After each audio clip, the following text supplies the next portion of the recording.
इयत्ता 7वी मराठी पाठ दूसरी श्यामचे बंधु प्रेम।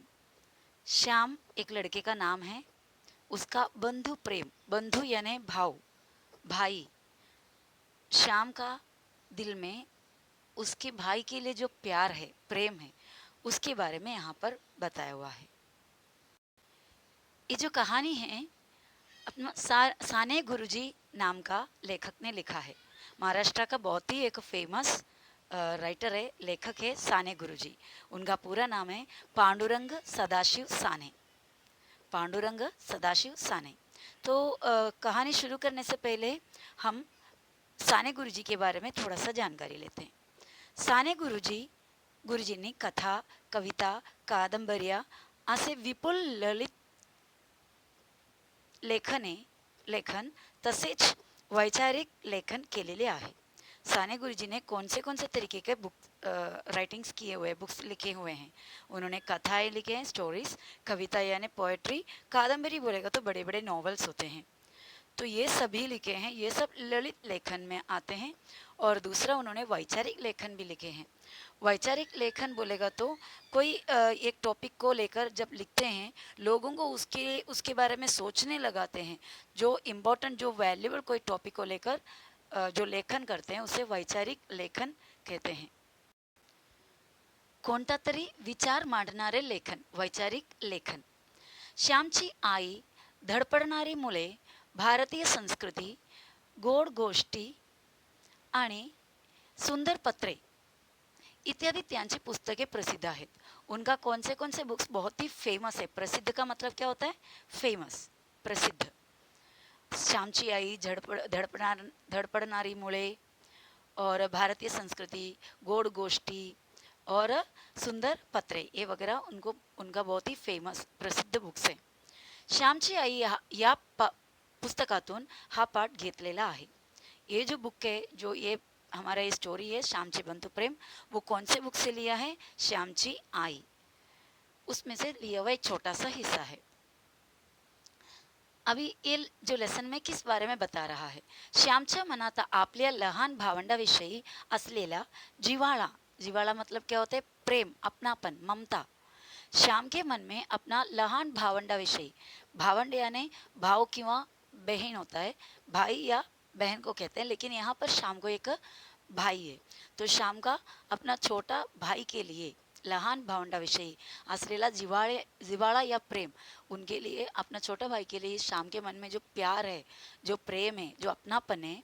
तसेच आईने मुलांना दिलेली शिकवण, इसी तरह आई, माँ, मुलांना, बच्चों को दिया हुआ शिकवण, शिकवण यानी सीख, ये सभी यांचे हृदयस्पर्शी वर्णन प्रस्तुत पाठात आले आहे। यानी इसका बहुत ही अच्छा एक हृदयस्पर्शी, हृदयस्पर्शी मतलब होता है दिल को छूने वाला एक्सप्लेनेशन किया हुआ है। ओके, चलो अभी हम लेसन स्टार्ट करते हैं।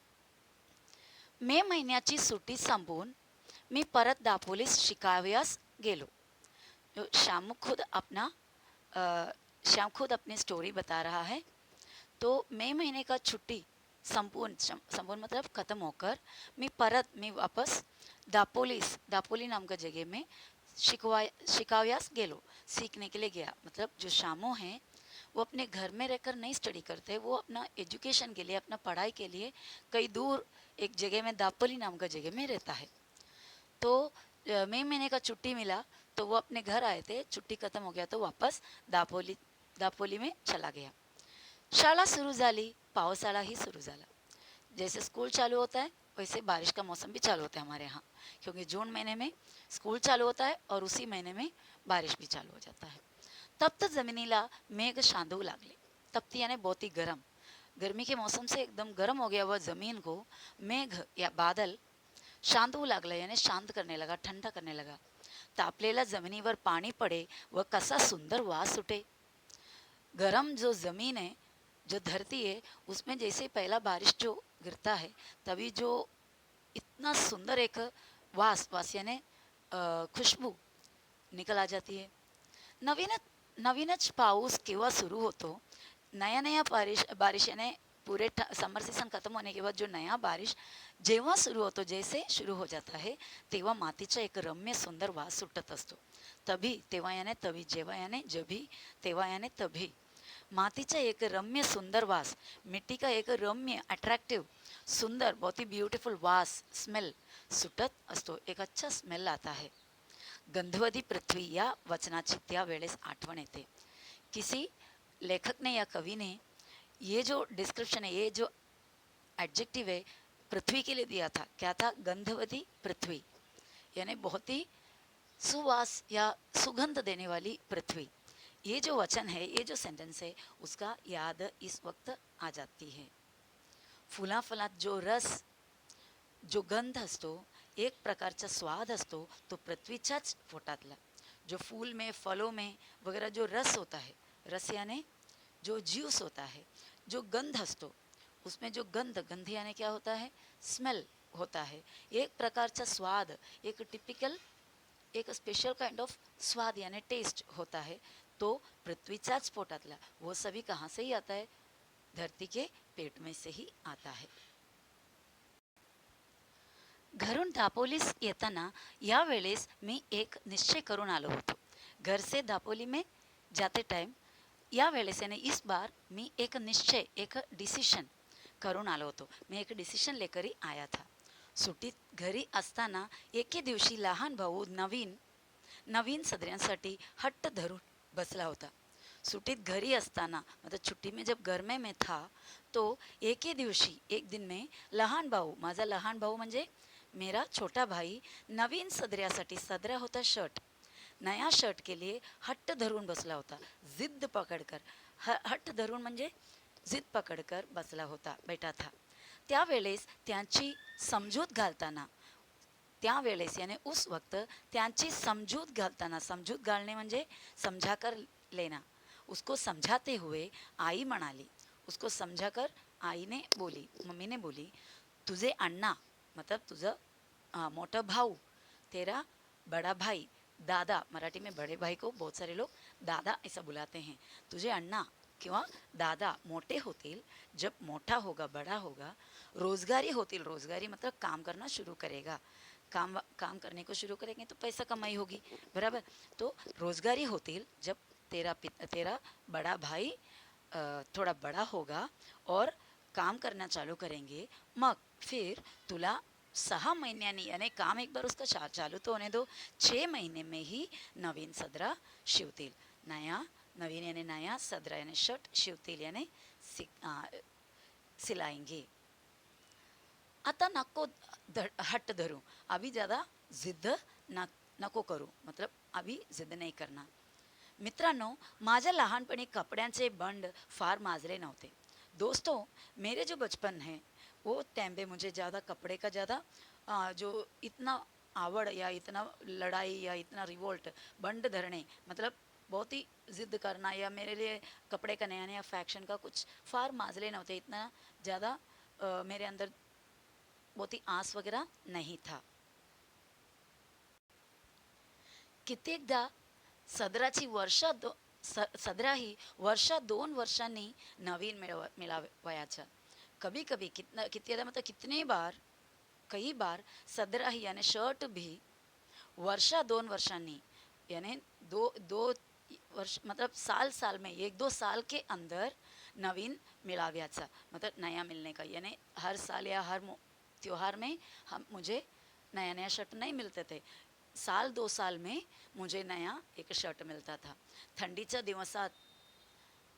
दिवसांत धोतर चौघडी करून गळ्याशी बांधून शाळेत जावयाचे.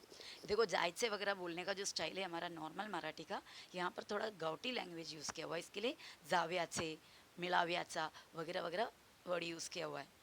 तो नहीं तो हम नॉर्मली बोलेंगे तो शाळेत जायचे ऐसा बोलते थे. तो ठंडीचा दिवसांत यानी ठंडी के मौसम में, ठंडी के दिनों में धोतर चौगड़ी करून, धोतर क्या होता है? धोती, जो आदमी लोग जो पैर कमर से नीचे जो, वो धोती चौघड़ी करून यानी 4 हिस्से में उसको फोल्ड करके, 4 फोल्ड करके गळ्याशी बांधून, यानी गले से बांधते, ऐसा करून गले से बांधकर शाळेत जावयाचे, ऐसा धोती गले में बांधकर शाले में जाते थे। गले में धोती क्यों बांधे?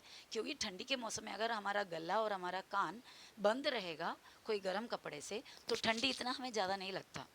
पूरे बदन अगर गर्म कपड़े से नहीं ढकें फिर भी अगर गले और कान को बंद कर देंगे तो हमें ठंडी ज़्यादा नहीं लगती।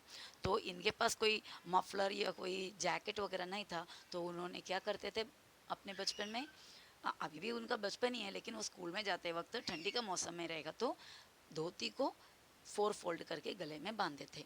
माझ्या धाकट्या भावाला सदरा धाकट्या भावाचा सदरा फाटला होता। मेरा छोटा भाई का सदराने शर्ट फाटला होता, फट गया था। आईने त्याला 2-3 गाबड्या लावल्या होता। गाबड्या क्या होता है? जो कपड़े वगैरह फट जाते हैं, छोटे छोटे होल वगैरह गिर जाते हैं तो दूसरे कपड़ों का टुकड़ा वहाँ पर लगा देते हैं, बराबर। तो वो दूसरे कपड़े का टुकड़े को उधर ऐसे सिलाकर उसको जोड़ देते हैं। तो वैसे जो छोटे छोटे टुकड़े होते हैं उस टुकड़ों को गावड़ी कहते हैं। तो ऐसा गावड़ी का प्लुरल होता है गावड्या। तो 2-3 गावड्या आईने तिकडे लावल्या होता, फाटलेल्या जागी लावल्या होता। आपल्या भावास नवीन कपडा शिवून न्यावयाचा, आपल्या भावास यानी अपना भाई को नवीन कपड़ा शिवून न्यावयाचा यानी सिलाकर लाने का ऐसे में ठरवून आलो होतो। ऐसा मैंने डिसीजन लेकर इस बार दापोली में आया था। परंतु पैसे कोठून आणवायचे, लेकिन पैसे कहाँ से लाने का? माझे वडील कोर्ट कचेरीचा कामास दापोलीस येत। तो मेरा आइडिया क्या था, माझे वडील यानी मेरा पिताजी कोर्ट कचेरी का, मतलब कोर्ट कचेरी बोला था जैसा लीगल मैटर वगैरह होता है, कोई कोर्ट का वगैरह काम होता है तो दापोलीस येते यानी दापोली में आता है। वडील दापोलीस आले म्हणजे आणा 2 आणे मला खाऊला म्हणून देऊ जायचे। जब भी माझा वडील यानी मेरा पिताजी दापोली में आता है तो मला आना 2 आने, वो ज़माने में आना होता था, एकदम छोटा जो पैसा है 4 आना, वैसा आपने सुना होगा। 50 पैसे को हम 8 आना बोलते हैं और अभी तो 50 पैसा भी नहीं चलता, लेकिन पहले 1 आना 2 आना ऐसा होता था। तो आना 2 आने मला खाऊला म्हणून देऊ जायचं, ऐसा कुछ आने मुझे खाने के लिए बोल के, हाँ खाऊ घे ऐसा बोलकर मुझे देता था। खाऊच्या पैशातील 1 पैसाही खाऊमध्ये न खर्चण्याचे मी ठरवले। और ये खाऊचा पैसा यानी कुछ खाने के लिए जो दिया हुआ ये पैसा है, वो पैसे में से 1 पैसा ही यानी उसमें से 1 पैसा भी खाऊमध्ये यानी खाने के लिए न खर्चण्याचे मी ठरवले। खर्चा नहीं करने का मैंने डिसीजन ले लिया। ज्येष्ठात आमची शाळा सुरू झाली। ज्येष्ठ एक महीना है, ज्येष्ठ वैशाख श्रावण वगैरह जो मराठी कैलेंडर का महीना होता है, तो ज्येष्ठात आमची शाळा शुरू झाली। ज्येष्ठ महीने में हमारा स्कूल शुरू हो गया था। गणेश चतुर्थीला 3 महीने होते। हमारा स्कूल चालू होने के बाद स्कूल जून में चालू हो जाता है, जुलाई अगस्त के अंदर, अगस्त के आसपास नहीं तो सितंबर शुरुआत में हमारा गणेश चतुर्थी का जो त्यौहार है वो शुरू हो जाता है। तो गणेश चतुर्थीला 3 महीने होते। कितना महीना बाकी था? 3 महीना।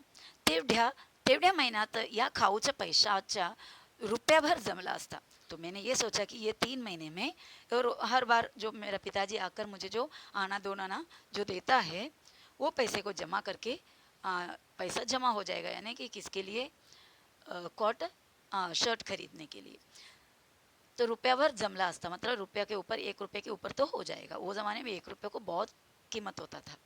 गणेश चतुर्थीस धाकट्या भावास कोट किंवा सदरा शिवून न्यावयाचा असे मी मनात निश्चित केले। तो मैंने डिसाइड किया कि गणेश चतुर्थी जैसे आएगा धाकट्या भावास म्हणजे छोटा लहान भावाला, छोटा भाई के लिए कोट किंवा सदरा, कोट नहीं तो सदरा शर्ट शिवून न्यावयाचा लेकर जाने का सिलाकर ऐसे में मनात निश्चित केला। ऐसा मैंने मन में डिसाइड किया।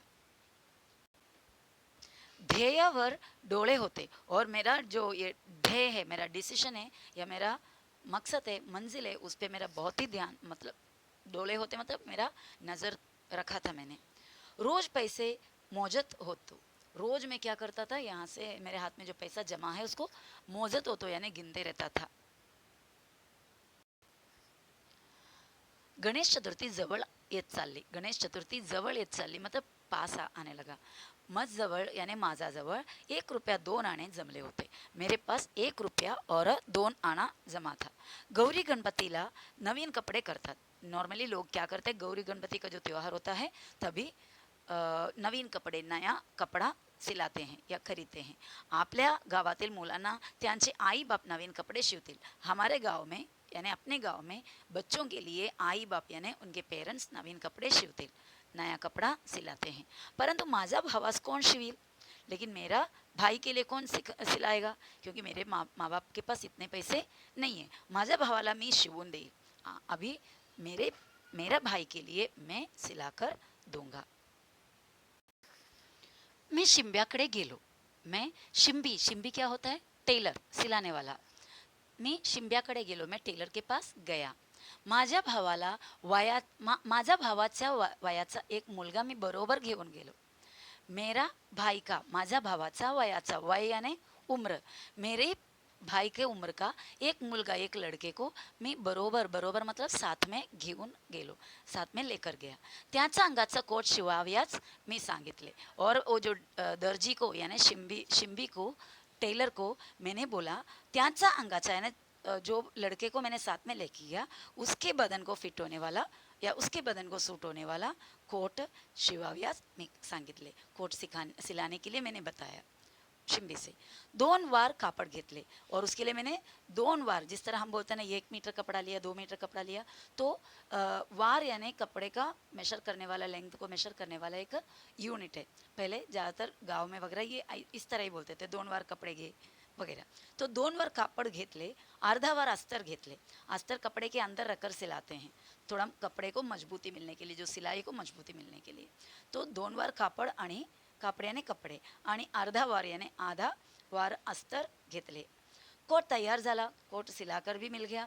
जवळच्या पैशांत सारा खर्च भागला. जो जितना पैसा मैंने जमा किया था उसके करीब पैसे में, जवळच्या ने एकदम पास पैसे में सारा खर्च भागला. मतलब कपड़े घेणे आणि शिवणे सभी खर्च उसी के अंदर हो गया. तो कोट हातात घेतला तेव्हा माझे डोळे अश्रूंनी न्हाले होते.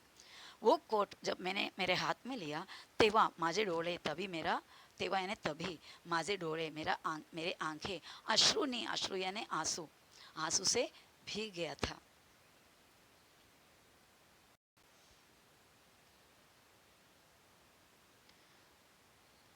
मैं घरी जाण्यास निघालो. तो मैं कोट लेकर आया. अभी मुझे यहाँ पर रहने नहीं होगा, अभी तो मुझे मेरा भाई से मिलना है और कोट दे देना है. तो घरी जाण्यास निघालो, घर में जाने के लिए निकला. मी ज्यांच्याकडे राहिलो होतो ते म्हणाले, मैं जिनके पास रहता था यहाँ किसी के पास रहने के लिए उसको छोड़ दिए थे. उनके घर से वो शाळे में मतलब स्कूल में जाता था. तो मी ज्यांच्याकडे राहिलो होतो, मैं जिनके पास रहता था ते म्हणाले, उन्होंने कहा पावसा पाण्याचं जाऊ नकोस, मतलब बारिश है, पानी है, पूरे रास्ता भरे हैं, तो इस वक्त मत जाओ. नदी नाले ना पूर आले असतील, पूर मतलब बाढ़, नदी नाले में बाढ़ आया होगा. पिसईचा पर्या, सोंडेगरचा पर्या यांना उतार नसेल.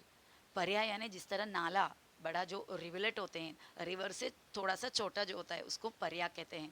तो पिसईचा पर्या, पिसई नाम एक नाले का नाम है, और सोंडेगरचा पर्या दूसरा एक नाले का. यानी इनको शाम को अपने घर में जाने के लिए, जहाँ पर दापोली में से जहाँ पर वो स्टडी करते हैं वहाँ से अपने घर में जाने के लिए बड़े बड़े 2 नदी, नहीं तो नदी बोल नहीं सकते, नाले, नदी से थोड़ा छोटा रिवलेट पार करना होता है.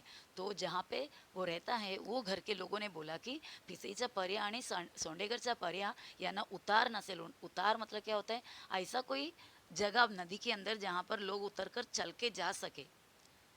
नदी पार करना है, ना कोई नाव है, कोई और सहारा नहीं है. लोगों को क्या करना पड़ता है, एक किनारे से दूसरे किनारे अंदर उतर कर जाना पड़ता है. उसके लिए उतार होना चाहिए, स्लोप होना चाहिए, जिस स्लोप में स्लोली मतलब उतर के चल के जा सके. अचानक कभी क्या होगा, ज़्यादा बाढ़ आने पे उतार नहीं रहता है, यानी कि उसके अंदर से निकल कर आर पार करने के लिए जगह नहीं होता, मतलब एक किनारे से दूसरे किनारे जाने के लिए जगह नहीं होता. तो उन्होंने ऐसा कहा. आमचे ऐक मतलब हमारा सुन, ऐसा उन लोगों ने कहा.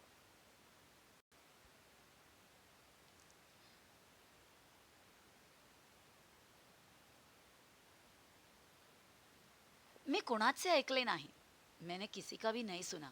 हृदयातून प्रेम पूर आला होता, तो नदी नाल्यास थोडीच भीक घालणार. हृदयातून माझा प्रेम पूर आला होता, प्यार का हाँ, बाढ़ आ गया था। मेरे मन के अंदर से मेरे भाई के लिए जो प्रेम है उसका तो पूरे बाढ़ आ गया हुआ है। तो ये बाढ़ में नदी नाल्यास थोडीच भीक घालणार. तो इतना जो पूर मेरे अंदर ही खुद है, तो मैं उसको क्या नहीं करने वाला, नदी नाले को भीख नहीं डालने वाला. मतलब नदी नाला मुझे कोई फर्क नहीं पड़ता, मैं उसका परवाह नहीं करने वाला. नवीन कोट बांधून बांधून घेऊन मी निघालो. नवीन कोट को बांध के लेकर मैं निकल पड़ा. पंख असते तर एकदम उड़ून गेलो असतो.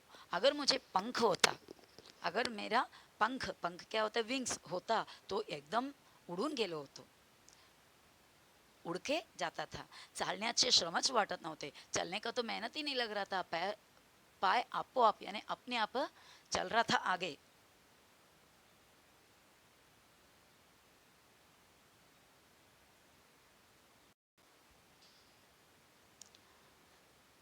सुख स्वरूपात दंग होतो, स्वप्नात सुख स्वप्नात दंग होतो. मतलब सपना देख रहा था मैं, आंखों आंखें खोल कर रखकर सपना देख रहे थे, मैं ये कोट लेकर घर पे जाओगे तो कैसा उनका रिएक्शन होगा, आईला कितनी आनंद होईल, माँ को कितनी खुशी मिलेगी, या कल्पनेत में होतो. ये सब सोच में, ये इमॅजिनेशन में मैं था.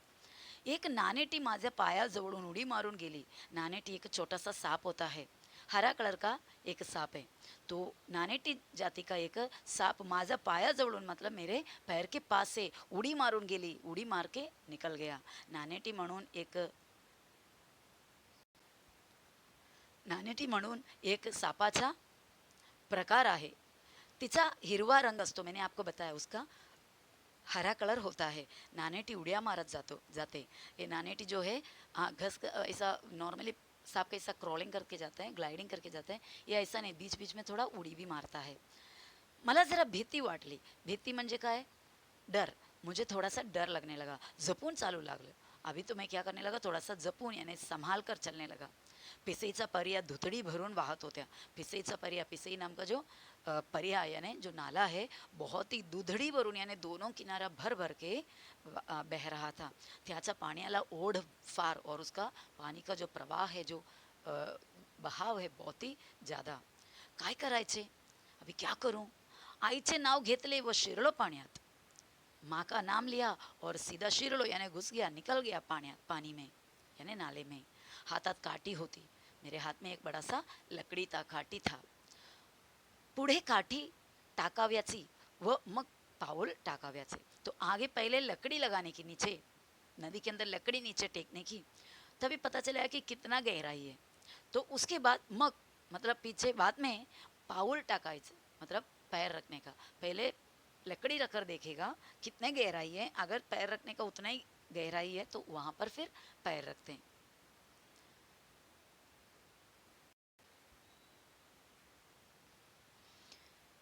मैं वाहन जाण्याचा बेतात होतो, और मैं तो बह के निकल के जाने जैसा हो गया था. परंतु कसा बसा बाहेर आलो. कैसा तो करके मैं बाहर निकल गया नदी में से.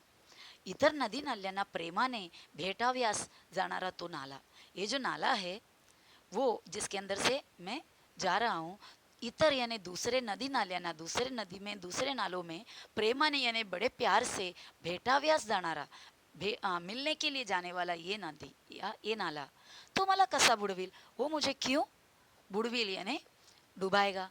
मी माझ्या भावास भेटाव्यास जात होतो. मैं भी जा रहा हूँ किसी से मिलने. माझा भावास यानी माझा भाऊला भेटाव्यास मी जात होतो. त्या नाल्या इतकाच उत्सुक होतो. मैं भी उसी नाला का उतना ही उत्सुक था. यानी मेरे अंदर भी उतना ही बेचैनी है मेरे भाई से मिलने जितना बेचैनी इस नाले को बड़े नदी में मिलने के लिए है. धावपळ करीत होतो, मैं भी उसी के लिए भागदौड कर रहा था. त्या नाल्या प्रेमानेच मीही हृदय भरून घेऊन जात होतो. त्या नाल्याप्रमाणेच यानी इस नाले की तरह ही मैंने भी अपना हृदय भरून, नाला क्या कर रहा है, अपना हृदय भर रहा है किससे, पानी से, और वो पानी बड़े नदी में लाकर देने के लिए बहुत ही प्यार से भाग रहा है, तो इस या बह रहा है. इसी तरह मैं भी अपना हृदय प्यार से भरकर मेरे भाई से मिलने जा रहा हूँ. अभी बाहर निकला नदी से तो आगे क्या हो रहा है देखो. रस्त्यातील खड़ी वर आली होती. रास्ते में जो खड़ी यानी जो पत्थर वगैरह होता है ना नुकीला, वो वर आली होती. ज़मीन में जो धसे हुए थे, पानी बह बह के क्या हो गया, वो पूरा ऊपर ऊपर दिखने लगे हैं. सुयासारखे दगड पायांना खुपत होते और ऊपर नुकीला नुकीला सुई जैसा नोक आ गया है, वो सब पैर में खुपत होते, टोचने लग रहा था पैर नीचे जमीन में रखते. परंतु माझे तिकडे लक्ष नव्हते, लेकिन मेरा ध्यान ही नाही था. लक्ष नव्हते म्हणजे ध्यान नाही था. अंधार होण्यापूर्वीच घरी जाण्याची धडपड चालली होती. अंधार याने अंधेरा होण्यापूर्वीच याने अंधेरा होने से पहले घरी जाण्याची, घरी परतण्याची, घर पे पहुंचने का धड़पड़ चली होती, यानी गड़बड़ या फास्ट फास्ट काम मतलब कैसा भी चल रहा था, घाई गड़बड़ चल रहा था. परंतु वाटेतच अंधार पडला, लेकिन रस्ते में ही वाट यानी रस्ता, वाटेतच अंधार पडला लेकिन रस्ते में ही अंधेरा हो गया. कड़ाड़ कड़ा कड़ाड़ आवाज गरजत होते. ये कड़ाड़ कड़ाड़ आवाज क्या होता है? ये बादल का गरजने का आवाज. तो वो आवाज हो रहा था, यानी बिजली अभी आने वाला है. बीजा चमचम करत होते. हाँ, बिजली भी आ गया. बीजा चमचम करत होता. बीजा क्या होता है? वीज. वीज यानी बिजली, लाइटनिंग. चमचम ऐसा कर रहा था. खळखळ पाणी वाहत होते. हर जगह में पाणी खळखळ असा आवाज करून वाहत होते. त्या पंचमहाभूताच्या नाचातून मी चाललो होता. पंचमहाभूत, पंचमहाभूत मतलब वो चीज़ होती है जिससे सभी सृष्टि तैयार होता है. जैसे कि पृथ्वी यानी जमीन, आप यानी पानी, वायु हवा, अग्नि यानी आग, आकाश यानी आसमान, ये सभी मिलकर उसको, ये पांचों को मिलकर एक साथ कहते हैं पंच महाभूत. यहाँ पर क्या हो रहा है? एक तरफ से बिजली कड़क रही है और बादल का गरजने का आवाज़ आ रहा है, पानी भी बरस रही है, बराबर, हवा भी बहुत तेज छूट रहा है. तो ये सभी पंच महाभूत का नाच यानी वो तांडव कर रहा है, नाच रहा है. तो इस नाच के बीच में चालो हो, तो मैं इसको सबको झेलते हुए चल रहा था. पंच महाभूत. शेवटी एखादाचा मी घरी आलो. शेवटी याने आखिर में या फाइनली, एखादाचा याने फाइनली मी घरी आलो. मैं घर पहुंच गया. ओला चिंब होऊन गेलो होतो. पूरे ओला चिंब यानी पूरे के पूरे कंप्लीटली वेट, गिल्ला होऊन गेलो होतो. नदी में से पार होकर आया है ना, और ऊपर से बहुत बारिश भी. आई, मी बाहेरून हाक मारली. हाक मारने म्हणजे आवाज देना. तो आई करके मैं जोर का आवाज दिया बाहेरून, बाहर से. हवेत फार गारठा आलेला होता. हवा में बहुत ही ठंडपना, ठंडी आया था. वडील संध्या करत होते. संध्या करणे म्हणजे शाम का, सुबह का और अलग अलग टाइम में प्रार्थना करते हैं या कुछ जप करते हैं. तो मेरा पिताजी जप कर रहा था संध्या समय, यानी शाम के वक्त जो जप करते, भगवान का प्रार्थना करते, जो मंत्र जपते हैं, वो कर रहे थे. वह आई ने शेगडीत निखारे शेकण्यासाठी दिले होते. और आई शेगडीत मतलब चूल्हे में, निखारे, निखारे यानी कोयला होता है या फिर जलाने का जो चीज़ है, अंगार, वो शेकण्यासाठी दिले होते, यानी सेकने के लिए, थोड़ा गरम फील होने के लिए आई वो कर रही थी.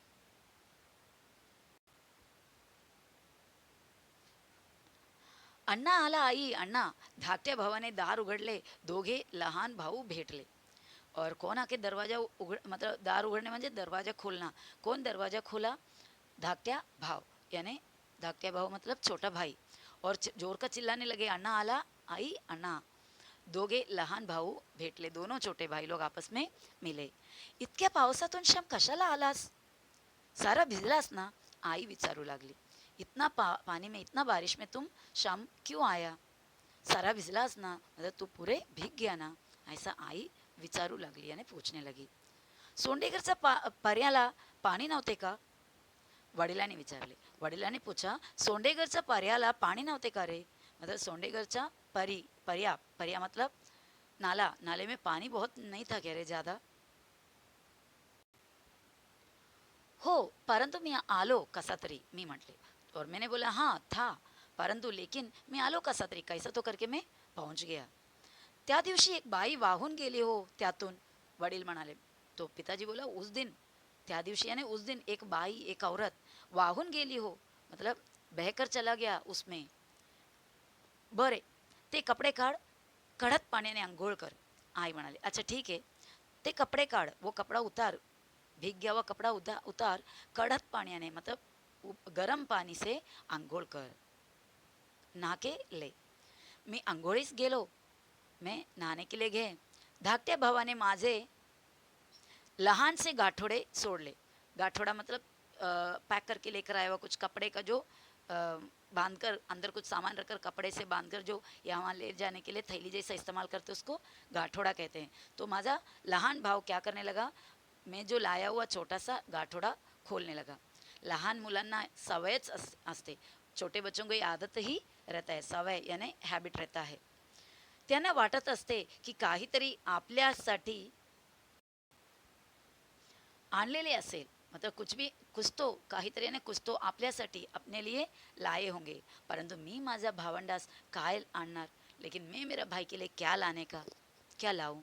कोणता खाऊ आणणार, कौन सा खाने की चीज़ लाने का, कोणते खेळणे आणणार, कौन सा खिलौना लाना है, कोणते रंगीत चित्रांचे पुस्तक देणार, कौन सा कलर पिक्चर का पुस्तक ला कर देंगे. मैं गरीब होतो, मैं बहुत ही गरीब था. परंतु माझ्या भावास त्या गाठोड्यात काहीतरी सापडले. लेकिन मेरा भाई को त्या गाठोड्यात यानी वो उस थैली में या उस मेरे कपड़े के उस गाठोड़ा में काहीतरी सापडले, कुछ तो मिला. त्यात कोट सापडला. उसके अंदर क्या मिला उसे, कोट सापडला म्हणजे मिला.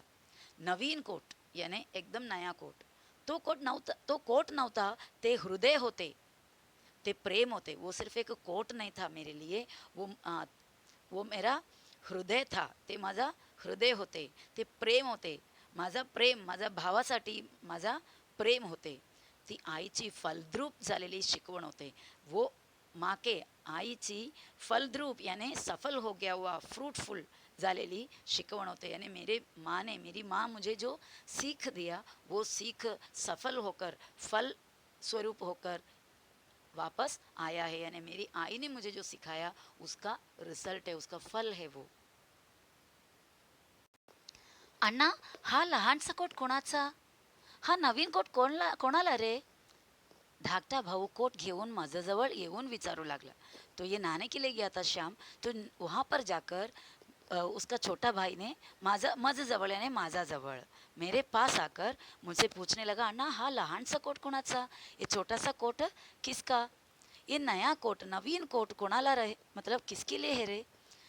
मग सांगेन, फिर बाद में बताएगा, घरात जा घेऊन, मतलब घर पे लेके जाओ. मी म्हटले, आई हा बघ कोट. हाँ आई ये देखो कोट. हा काही अण्णाचा अंगाचा नाही, ये तो इतना बड़ा नहीं कि मेरा भाई का सूट भाई के लिए हो, भाई का बदन का हिसाब से नहीं है. हा मला आणलाय, ये तो मेरे लिए लाया है. होय आई, है ना आई. धाकटा भाऊ आईला विचारू लागला. मेरा छोटा भाई मेरी माँ से पूछने लगा. आई ने कोरडे धोतर दिले. कोरडे मतलब सूखा हुआ मतलब गिल्ला नहीं सा एक कपड़े, एक धोती दिया. मी चुलीजवळ शेकत बसलो. चूल्हे के पास शेकत बसलो. शेकने मतलब हम ठंडी के मौसम में आग के बाजू में बैठ के सेकते हैं ना, तो वैसा मैं करने लगा. आई म्हणाली, श्याम हा कोणाचा कोट. आई ने सवाल किया, किसका है कोट. मोरू जोशांकडे का रे द्याव्याचा आहे, कापातल्या मुक्याने पाठवला असेल, वडील म्हणाले. तो पिताजी बोलने लगा, मोरू जोशाकडे का रे द्याव्याचा आहे, मोरू जोशी के यहाँ पर देने के लिए दिया है क्या. हाँ, कापातल्या मुक्याने पाठवला असेल, तो उनका जानकारी का कोई बंदा है, कापातल्या मुक्या उन्होंने भेजा होगा, वडील म्हणाले.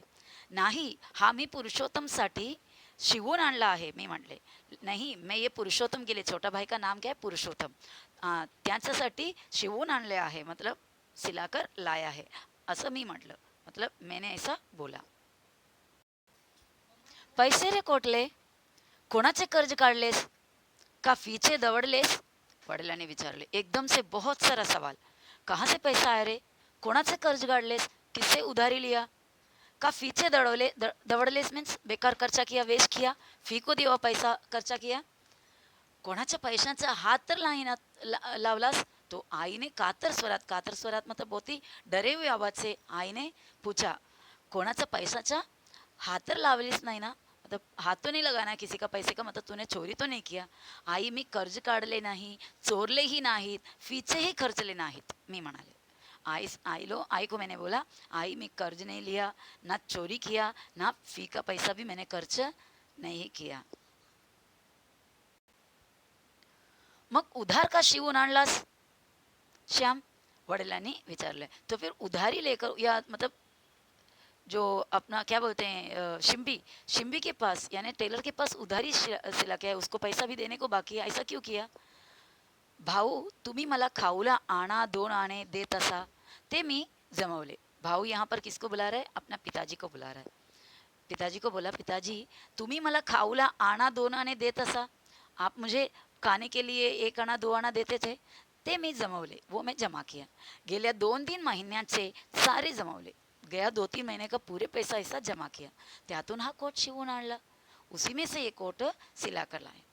आई म्हणत असे, आई बोल रही थी, तुझे अण्णा दादा मोठे होतील, तेरा भाई बड़ा भाई दादा जब मोठा होगा यानी बड़ा होगा,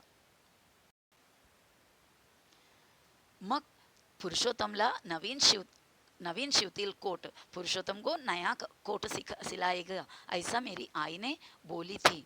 मी मनात ठरवले होते की येताना त्याच्यासाठी नवीन कोट आणाव्याचा. मैंने तभी मन में ठरवले होते, डिसाइड कर लिया था कि येताना मतलब वापस आने के टाइम नवीन कोट साथ में लाने का. पुरुषोत्तम बघ तुला होतो का, मी म्हटले. और पुरुषोत्तम को बुलाकर बोला, पुरुषोत्तम बघ तुला होतो का, तुझे हो रहा है क्या बराबर? अण्णा हा बघ छान होतो आणि आतलाही खिसा. हाँ अन्ना एकदम अच्छा है, मस्त लगता है. और अंदर भी खिसा है, अंदर भी पॉकेट है. आता माझी पेन्सिल हरवणार नाही. आई बघ, हाँ अभी मेरा पेन्सिल घुमने वाला नहीं है. आई को बुला के बोला देख. पुरुषोत्तम आईला दाखवू लागला. मी सांगितलेली हकीकत ऐकून आईला गहीवर आला. गहीवर येणे म्हणजे काय, बहुत ही इमोशनल होणार, इमोशन से अच्छे फीलिंग से ऐसा रोना आ जाना. ती म्हणाली, मतलब हकीकत सुन के उनको बहुत ही फीलिंग हुआ, इमोशनल हो गई. ती म्हणाली, श्याम तू वयाने मोठा नाहीस.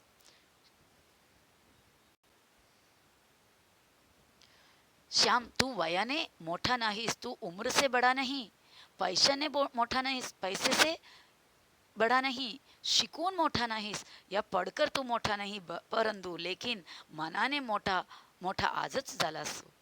मन से तो तुम बड़ा हो गया, आज ही बड़ा हो गया. यानी ना तू उम्र से, ना तू पैसे से, ना एजुकेशन से तू बड़ा हो गया नहीं, लेकिन तू तेरे मन से तू बहुत ही अमीर हो चुका हुआ है, तू बहुत ही बड़ा हो गया है आज. हेच प्रेम बाळांनो पुढेही ठेवा. यानी इसी प्रेम बच्चों आगे भी वैसे ही रख. या प्रेमावर कोणाची दृष्टी नको पडायचा. इस प्रेम पर यानी इस प्यार पर कोणाची दृष्टी नको पडायचा, किसी का नजर ना लगे. वडिलांनीही माझ्या पाठीवरून हात फिरवला.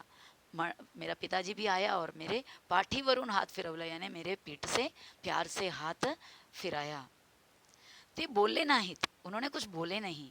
त्यात हात फिरवण्यात उनका, लेकिन जो हाथ घुमाने पे, हाथ फेरने पर सारे बोलने होते, उनका सब कुछ बोलना उसी पे हो गया था. यानी वो हाथ फेरने पर ही मुझे उनका मन क्या कह रहा है वो मुझे समझ गया.